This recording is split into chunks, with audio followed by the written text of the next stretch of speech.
Hello दोस्तों, आप सभी का स्वागत है मेरे इस ब्रांड न्यू वीडियो में। तो आज मैं खेलने जा रहा हूँ न्यू सर्वाइवल सीरीज और मैं बहुत ज़्यादा प्रो हूँ, इसलिए सिर्फ हार्ड मोड खेल रहा हूँ। तो चलिए वीडियो स्टार्ट कर लेते हैं। तो फाइनली हमारा वर्ल्ड लोड हो चुका है और कस्टम सीड होने की वजह से मैं सीधा विलेज में स्पॉन हुआ हूँ। तो स्पॉन होते ही सीधा मैंने विलेज को लूटने का काम शुरू कर दिया। फिर मुझे दिख गया एक ब्लैक स्मिथ, तो मैं उसे भी लूटने चला गया और उसकी चेस्ट से मुझे ठीक ठाक सा सामान मिल गया। तो विलेज में दूसरा ब्लैक स्मिथ भी था, तो फटाफट मैंने उसका सामान भी खाली कर दिया। तो उसका सामान खाली करने के बाद मैं विलेज में और चीजें ढूंढने लगा। तो चलिए मैं आपको मिलता हूँ पूरा विलेज को लूटने के बाद।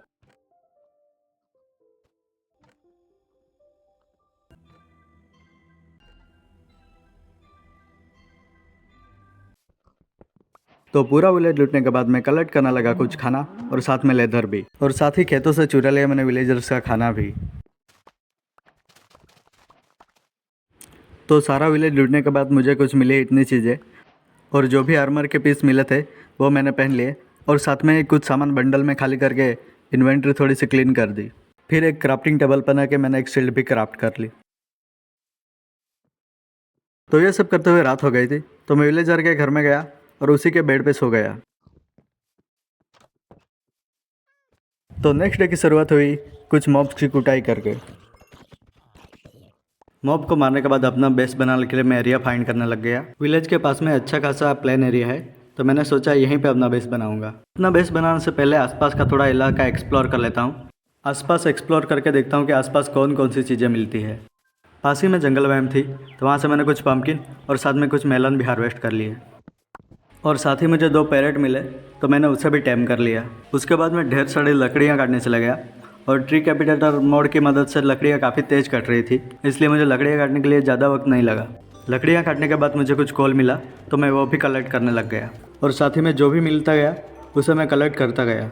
और माइनिंग करते हुए मुझे कुछ आयरन भी मिल गया, तो मैंने उसे भी उठा लिया। और यहाँ पे मुझे टोटल 18 आयरन मिले हैं। क्या आपको भी इतनी बड़ी वैन मिली है? और काफ़ी देर माइनिंग करने के बाद मैं सरफेस पे वापस आ चुका हूँ, और सरफेस पे आने के बाद मैंने अपना टेम्परेरी बेस बना लिया है। और हाँ, फिलहाल के लिए तो यही मेरा टेम्परेरी बेस है। बाद में मैं यहीं पे अपना एक बड़ा सा घर बनाने वाला हूँ, तो फिलहाल के लिए इसी से काम चलाते हैं।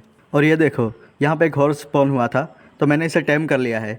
पर फिलहाल के लिए मेरे पास कोई भी सैडल नहीं है, इसलिए मैं इसे राइड नहीं कर सकता। और यहाँ पे अपना वर्ल्ड का पहला वंडरिंग ट्रेडर स्पॉन हो चुका है, और मैंने इस ट्रेडर को आलू बेच के अपने वर्ल्ड के पहले 2 एमराल्ड कमाए। फिर मैंने ऐसे एमराल्ड से पेल मॉस ब्लॉक खरीद लिए, उसका इस्तेमाल मैं आगे चल के करूँगा। ट्रेडिंग कंप्लीट करने के बाद मैंने वंडरिंग ट्रेडर को बाय बाय बोल दिया, और साथ में उसके लामा को भी टाटा बाय बोल दिया।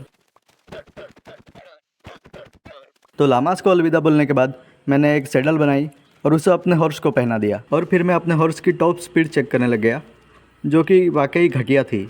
इससे अच्छा तो गधा चल लेता। अपने घोड़े की टॉप स्पीड चेक करने के बाद मैं पहुंच गया सैंड डेजर्ट में काफ़ी सारे सैंड कलेक्ट करने, और यहाँ से मैंने लगभग 1 स्टैक जितनी सैंड कलेक्ट कर ली। और जब मैं सैंड कलेक्ट करके अपने बेस पे वापस लौटा, तो मैंने देखा कि मेरे घोड़े ने बच्चा दिया है। इसका मतलब ये घोड़ा नहीं, घोड़ी है। उसके बाद मैं वापस से चला गया कुछ लकड़ियाँ काटने के लिए, और इस बार मैंने पहले से कुछ ज़्यादा ही लकड़ियाँ काट ली, ताकि बार बार लकड़ियाँ काटनी ना पड़े। सारी लकड़ियाँ बेस में रखने के बाद मैं चला गया थोड़ी सी माइनिंग करते, और आते ही क्रीपर ने धमाके के साथ मेरा स्वागत किया। और वहाँ के सारे मॉब से निपटने के बाद वहाँ पे जितने भी और थे मैंने सारे ही माइन कर लिए। काफ़ी देर माइनिंग करने के बाद मैं अपने बेस पे लौट आया हूँ, और यहाँ पे थोड़ी सी टेराफॉर्मिंग कर रहा था, तभी देखा कि यहाँ पे एक वेंडरिंग ट्रेडर स्पॉन हुआ है। तो फिर मैं लग गया इस ट्रेडर के साथ ट्रेडिंग करने, और ट्रेडिंग कंप्लीट होते ही मैंने इस ट्रेडर को भी गुड बाय बोल दिया। ट्रेडर को गुड बाय बोलने के बाद मैंने इतना कुछ एरिया क्लीन कर दिया है जहाँ पे मैं आगे चल के अपना बेस बनाऊंगा। फिर मैं चला गया स्प्रूस बायोम की तलाश में। तो थोड़ा सा आगे जाते ही मुझे मिल गई अपने वर्ल्ड की दूसरी विलेज, और सारे विलेज लूटने के बाद मुझे इतनी सारी चीजें मिली। यहाँ विलेज लूटने के बाद मैं आगे चला गया जहाँ पे मिली मुझे सवाना बायोम, और रात हो गई थी इसलिए मैं यहीं पे सो गया। नेक्स्ट डे होते ही मैंने कट के लिए अकेसिया ट्री, और साथ में उसकी सैपलिंग भी कलेक्ट कर ली। तो उसके बाद मैं थोड़ा सा ही आगे गया था कि मुझे दिख जाता है चेरी ब्लॉसम बायोम, तो मैंने फटाफट उसे भी कट कर लिया और उसके भी सैपलिंग कलेक्ट कर ली। सैपलिंग कलेक्ट करने के बाद मैं एक माउंटेन पे चला गया जहाँ पे मुझे एक विलेजर आउटपोस्ट और साथ ही में नीचे एक बड़ी सी विलेज भी दिखाई दे रही थी। फिर मैं ओवर कॉन्फिडेंस में आके विलेजर आउटपोस्ट को लूटने चला गया। मैं विलेजर आउटपोस्ट में घुस ही रहा था कि विलेजर्स ने मुझे मेरी औकात दिखा दी। फिर क्या, उन्होंने मुझे दौड़ा दौड़ा के मारा, और अभी तक मेरे पास कोई भी अच्छा आर्मर नहीं था, इसलिए मैं वहाँ से भाग लिया। और काफ़ी दूर जाके मैं पीछे मुड़ के देख रहा हूँ तो ये लोग अभी भी मेरा पीछा कर रहे हैं और यहाँ पे आते आते मैं एक हार्ट पे बच गया हूँ। इसलिए मैं पिलेजर्स से पीछा छुड़ाते हुए नीचे के विलेज में चला गया, जहाँ पर मुझे एक वॉन्डरिंग ट्रेडर मिल गया है जो कि कचरा बेच रहा था। इसलिए मैंने उसको उसका इनाम दे दिया। तो ट्रेडर को इनाम देने के बाद मैं चला गया फटाफट विलेज लूटने। फिर मुझे जितनी भी चेस्ट मिली मैं उन सभी चेस्ट को लूटने लग गया और यहाँ से मुझे अच्छा खासा सामान मिल चुका था और साथ में ढेर सारा खाना भी, जिससे कि मुझे काफ़ी दिनों तक खाने की टेंशन नहीं होगी। सभी चेस्ट लूटते हुए रात हो गई थी तो मैं विलेज में ही सो गया।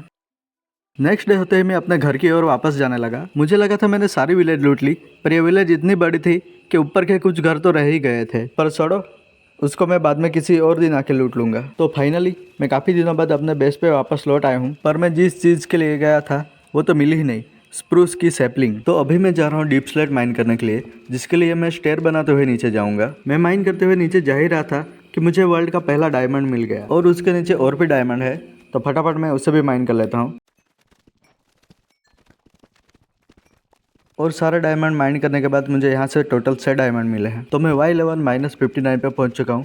तो चलिए फटाफट माइनिंग कर लेते हैं। तो काफ़ी देर माइनिंग करने के बाद मुझे इतनी सारी चीज़ें मिल चुकी है, इन सभी चीज़ों को लेकर सरफेस पे चल लेते हैं। तो ऊपर आने के बाद मैंने सारी चीज़ों को चेस्ट में रखा और लग गया ट्री कटिंग करने के लिए। और यहाँ पर मैं ट्री कटिंग कर ही रहा था कि एक ज़ॉम्बी ने मेरा गेम बजा दिया।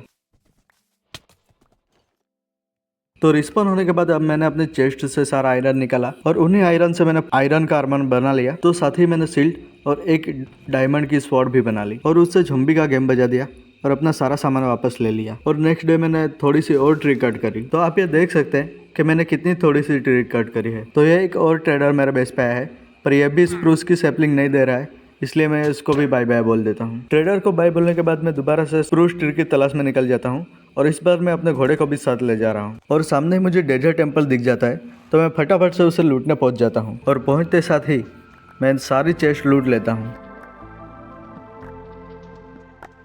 टेम्पल लूटने के साथ ही मेरे इन्वेंट्री फुल हो चुकी थी, तो मैं फटाफट बेस पे आया, इन्वेंट्री खाली करके दोबारा से निकल गया। और थोड़ा सा आगे जाते ही मुझे दूसरा टेम्पल भी मिल चुका है, तो मैं पहुंच जाता हूँ उसे भी फटाफट लूटने के लिए। तो इस वाले टेम्पल को लूटने के बाद मुझे इतनी सारी चीज़ें मिल चुकी है और टेम्पल के ही बगल में है वार्म ओशियन बायोम और इतना एक्सप्लोर करना काफ़ी है। चलिए वापस से बेस पे चलते हैं। और मैं अपने बेस पे वापस लौट ही रहा था कि मुझे रास्ते में दूसरा पिलेजर आउटपोस्ट भी मिल चुका है, पर इस बार मैं वहाँ पे जाऊँगा नहीं। घर लौटते हुए रात हो गई थी और मेरे पास बेड नहीं था, तो क्रीपर ने मुझे एक हार्ट पे छोड़ा और बची हुई कसर ज़ॉम्बी ने पूरी कर दी। तो फटाफट मैंने सो के डे कर दिया और फिर मैं चला गया अपना सामान वापस लाने। तो ये रहा मेरा सारा सामान और इसे फटाफट उठा के मैं वापस घर चल लेता हूँ। तो अपना सारा सामान उठा के मैं घर वापस आ गया हूँ और ये मौसम देखिए ज़रा कैसा खतरनाक हो गया है।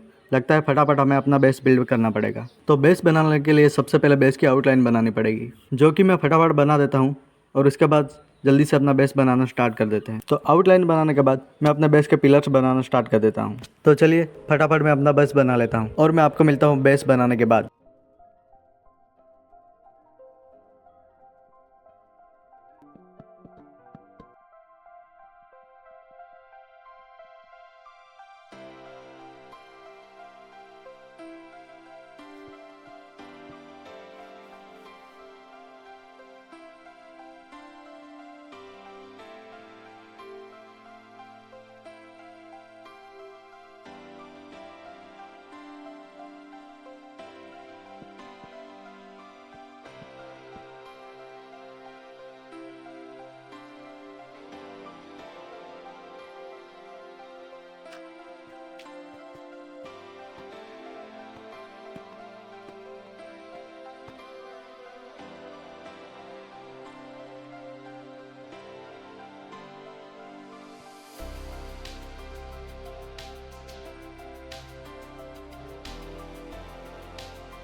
तो फाइनली हमारा बेस बन के कम्प्लीट हो चुका है और आप देख ही सकते हैं कि ये कितना खूबसूरत लग रहा है। और नए वाले शेडर्स में तो ये और भी ज़्यादा खूबसूरत लग रहा है। रात होते ही मेरा बेस तो पूरा चमचमाने लग गया। शेडर में मेरा बेस काफ़ी अच्छा लग रहा था, पर मेरा फ़ोन इसे हैंडल नहीं कर सकता, इसलिए इसे ऑफ करना पड़ा। तो मेरा बेस कैसा लग रहा है ये कमेंट करके ज़रूर बताना।